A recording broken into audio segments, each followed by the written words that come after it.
Hello and welcome to this special briefing with the Jerusalem Press Club. I am Jonathan Beck, Director of Content. Our topic today is the progress in Iran's nuclear armament efforts. With us to discuss this is Dr. Ephraim Asculai, Senior Fellow at the Institute for Policy and Strategy at Enrichment University. Before his academic career, Dr. Asculai was a senior professional at the IAEA, the International Atomic Energy Agency, where he worked on the issue of protecting the public from radiation. During the years 1990-1991, he was the scientific secretary of the International Chernobyl Project. In his career as an Israeli official, Asculai worked in the Israeli Atomic Energy Commission for more than 40 years and was heavily involved with the discussions leading to the CTBT, the Comprehensive Test Ban Treaty of Nuclear Weapons, of course. Hello, Dr. Asculai, and thank you for joining us. Hello. I would like to start with the recent reports that came regarding Fordow. Fordow is a fuel enrichment site in Iran, underground, a buried enrichment site. And a recent report in the Washington Post and other newspapers discussed the installation of new centrifuges there. In the report, it said Iran can triple its capacity to enrich. Can you tell us what this means from a technical perspective? I can say very briefly that the capacity of Iran to enrich uranium to a weapons grade, which is 90% enrichment, is multiplied by many, many times. Iran has now, according to calculations made by the ISIS Research Institute in Washington, D.C., it can now enrich uranium to 90%, which is the weapons grade, in quantities that in a few weeks it can produce enough for several nuclear warheads. Is Iran a master of all the other aspects of producing a nuclear weapon apart from enrichment? That's a very good question. Enrichment is the most difficult part of producing nuclear weapons. However, there are two additional parts to the development of nuclear weapons. The second one is the design and production of the nuclear explosive mechanism. And the third one is the delivery system. And each one has its own problems.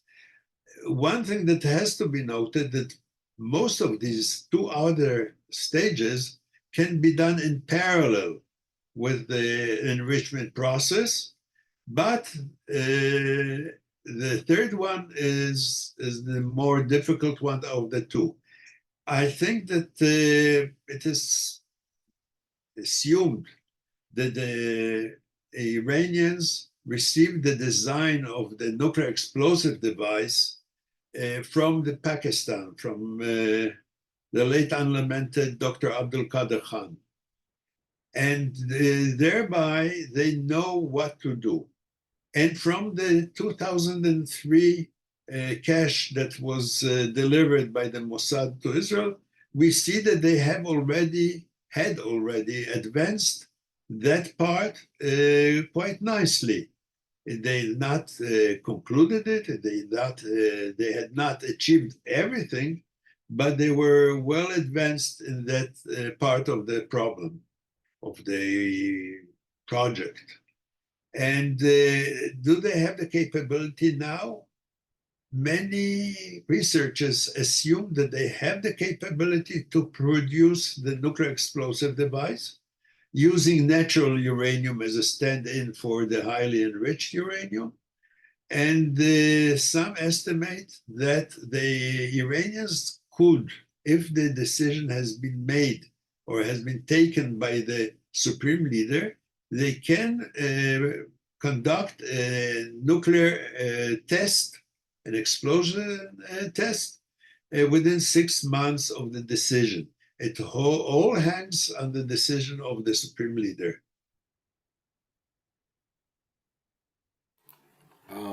Regarding going back to Fordow, I understand that enrichment is the difficult part, and without going into too much technicality, of which myself I'm not too knowledgeable, it involves operating centrifuges at very high speeds. Now, in 10, I think, this was dealt with by software with Stuxnet. Fordow was built underground to be protected. Apart from physically stopping the centrifuges, does the world have any levers to break down, to like decelerate Iran's progress? The Iranians were using the area, the underground facility at Natanz. And there they installed quite a few centrifuge types. They're called IR1. They're not very good. They were not very good. And Iran was the whole time continuing to try to develop more advanced centrifuges. That they succeeded in doing. And what happens now is they are installing in Fordow the more advanced centrifuges. They're called IR6. The name doesn't matter too much, but they are very, very robust and centrifuges, and the enrichment capacity is higher, much higher than the old IR1 types.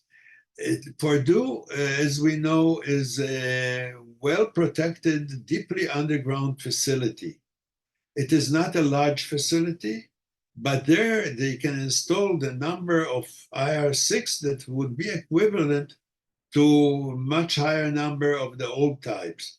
And in doing that, in that highly protected underground facility, they can produce enough weapons-grade uranium for several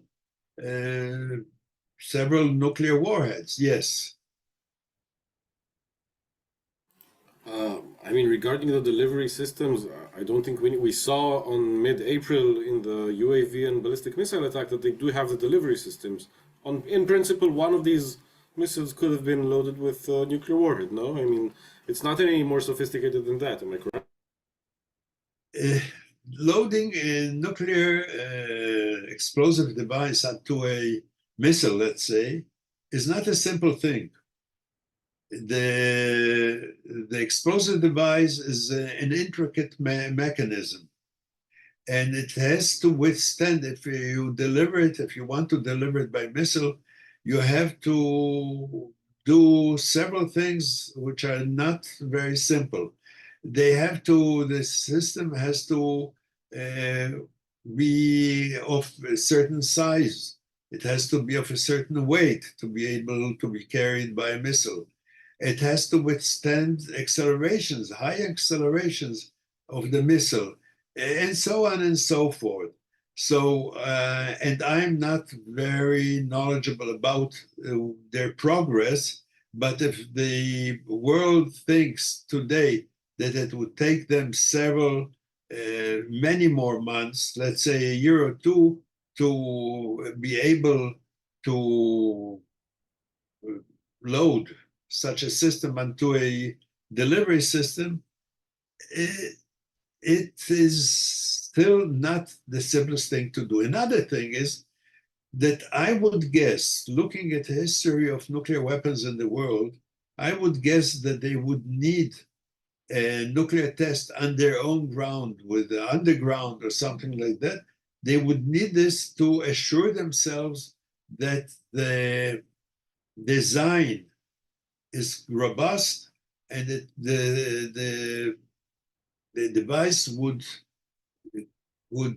conform to their design basis. I'm not sure that the Iranians would throw a nuclear weapon at anyone without having tested their weapon beforehand. That's not an assurance. That's my thoughts about the thing. I'm not sure that the Iranians would want to do that, because I think that the world would retaliate heavily in such a case. Let us remember that even the latest nuclear weapon states, let's say North Korea, they all carried out tests on their own ground. They did not, they threatened perhaps, but they did not throw any nuclear weapons at anyone. It is a deterrence weapon, I think, more than anything else at this time. Even in the case of Iran, which, I know this is not in your area, the political aspect, but a lot of experts are saying that the issue of mutually assured deterrence does not hold in this game because Israel and Iran are not the US and Cold War Soviet Russia. I've heard people saying they're rushing for the bomb, and when they have it, they will throw it. It's like an ideological thing. You say you still see it as a deterrent weapon, even in the hands of like a country like North Korea. So Iran, obviously the same, yeah?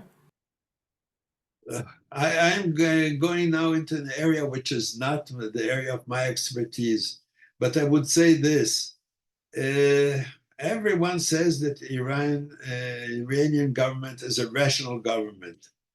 I would say, okay, I don't know what that means, but I think that the rationale of the Iranian government is not the rationale of other governments. So they are quite unexpected, and I would be wary of them. And I think that that would be the case of the world being wary of Iran and not only Israel. I think that the world would be very wary of Iran if it decides to do anything of that sort. Okay. In our talk before the briefing began, you said what the Iranians are doing to kind of tone down this awareness is they're doing it like the salami system, little by very baby steps and letting everyone sort of get used to it. However, as I said before, they did now shift to a kind of more open and in-your-face diplomatic stance on the nuclear progress, no? Because I remember Ahmadinejad saying it's all isotopes, it's all for medical research, and now they say we're running centrifuges IR6 in Fordow. Yes, we are. Yes, and they still come out and say at the IAEA it is a peaceful nuclear program. And they probably are able to say, look, this is for submarines, this is for medicine. They're saying those things. They're still not coming out in the open and say, look, we're developing nuclear weapons. They're not doing that. They're very careful of that. But still, the facts on the ground, the salami is getting shorter because now they're at 60. And the next international crisis will say, okay, now we're going up to 80. It still would be for peaceful purposes, but they would be going to 80, and then they would go to 90. That would be for medical purposes. They would continue to say that and give excuse to all those who support them. Say, look, they're saying that that's a peaceful. Why do we doubt it? This is a peaceful program, yes. They're just to understand, their announced enrichment now is 60%. They are enriching to 60%. They have large quantities. They can go to from 60 to 90 in a very short time. And some estimates say that they can produce a first core for a nuclear weapon within a week or two, and they can produce within a few weeks for 5 and then 10 cores without any problem. And the IAEA is not there. The IAEA probably will not be able to detect it if they say expel some inspectors. They did it in the past. They can do anything they want given the order by the supreme leader. It is not a far-fetched thing, but it is still there. Okay. Honestly, from the top of my head, I don't remember when Prime Minister Benjamin Netanyahu went to the UN and he had like a cartoon bomb, and it had like a line. We were talking about the point of no return, etc. Like, if we start counting now, are they tending toward like accelerating or decelerating, like moving from the 60% that you talked about? You say it's just a matter of a week and a few weeks to a bomb. Look, they're very wise. They're not enriching to 90%. They have the capability to enrich to 90% within a few weeks. And within a few weeks, they would have enough 90% to fuel one or more nuclear devices. But they have the capability. Who's monitoring that they're not enriching more? Currently, the IAEA inspectors are on the ground. They are on the ground, but with very limited access. And the problem is that they have access only to the enrichment problem, and they don't have access to the weaponizing part of the program. They were there, they found some, they were at a few sites, they found some very incriminating evidence. I don't want to go into that, that's very highly technical. But that incriminating evidence, the Iranians at one time said, well, let's leave it. And they don't have a good answer. But there they are. And the world is doing nothing about it. Okay. Thank you for this. So to summarize, basically breaking out is a matter of decision. Iran is essentially a threshold state for all intents and purposes. Yes, it is the word, the expression, threshold state has been highly discussed, and it means nothing. They are there within a decision. They could be there. Yes.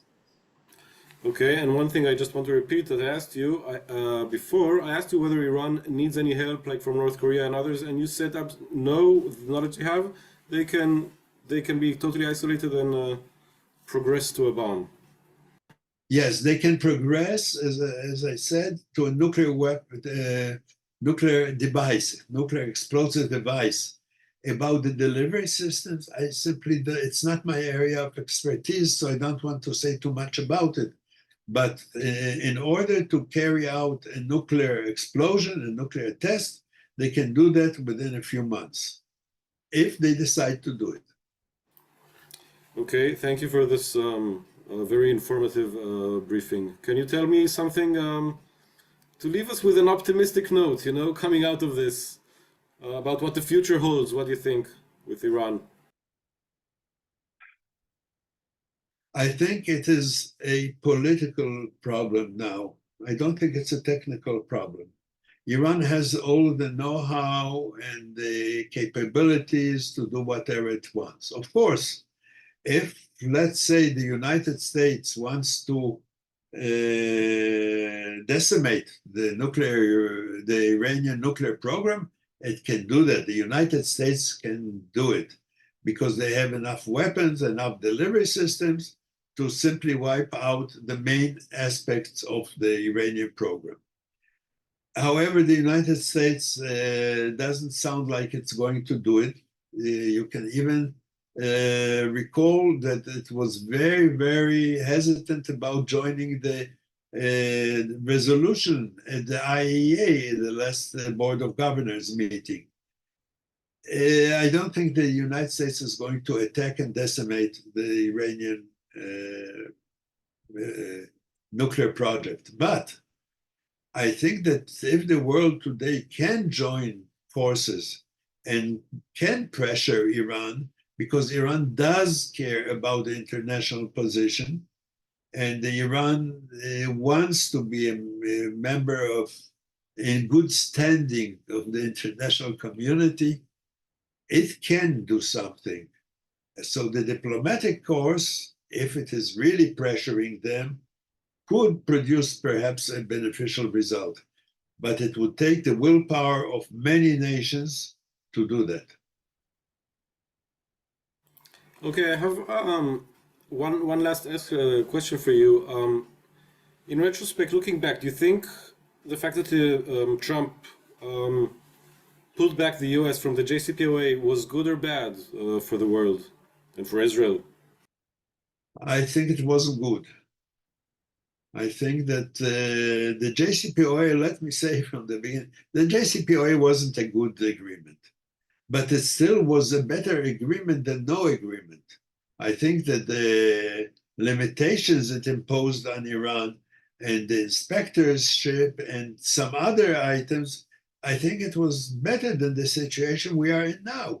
Iran does whatever it wants now. It declares and does whatever they want to do. Okay, let me just forward the question from a reporter. Do you think, how do you evaluate the attitude of the relevant bodies in the world regarding this, like the Biden administration, the IAEA? I mean, you said the IAEA is sounding the alarm, but are governments are doing anything apart from Israel's? The IAEA is sounding their alarm, but the IAEA doesn't have any power of execution. It doesn't have any powers to do anything. The IAEA refers the issue to the Security Council, to the UN Security Council. However, it did not do that yet. It did not yet refer this issue to the Security Council. So as the international community stands, it's still nothing more advanced. If the Europeans are much more vocal at the moment, but and they have sanctions, some sanctions on Iran. The Iran government is not totally sanctioned. Trade goes on, sports go on. Many things that could have pressured Iran are not being done. So the world is, it's not a good situation internationally now. I mean, Iran bankrolled a lawsuit against Israel via South Africa, so they do have some money to spend, on pet themes. After all, Iran is not bankrupt. It's in a dire situation, but it's not bankrupt. Now they're probably receiving from Russia some money in return for weapons, and probably have good returns for that investment on weapons being sold outside. Iran is not bankrupt. Iran, it has proxies, and it is still financing the proxies and sending them arms. It has a bad situation in some areas. Internally, it has a very bad situation. Look at the results of the recent presidential elections. The people are fed up with the government, but it is not bankrupt. It is still powerful, and it still does a lot of damage to the world. okay. Thank you very much, Dr. Asculai, for this briefing. I would like to also thank Ali Naor for facilitating the recording and the technical aspects of this briefing. Thank you for your time. You're most welcome. Thank you.